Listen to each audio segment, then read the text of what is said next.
Sapit ng gabi, di ka matatakot. Maging sa gagawing biglaang paglusos.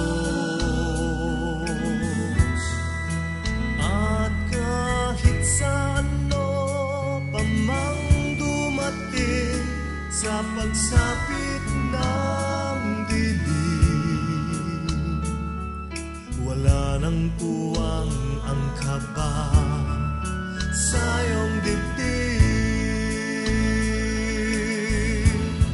Ang sabi ng Diyos, aking ililigtas ang tapat sa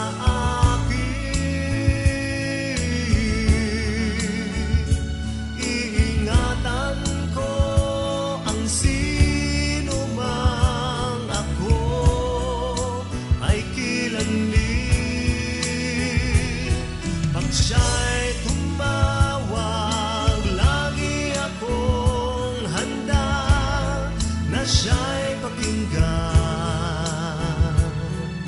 Tiyak na tatamuhin niya'y kaligtasan.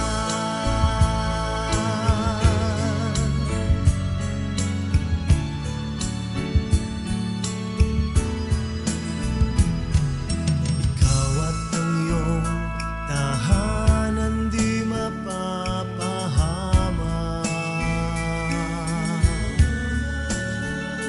May pangakong ginhawa sa iyong mga paghihirap. Susuguin niya ang kanyang mga anghel at sila'y susubaybay. Kahit kailan at saan siya'y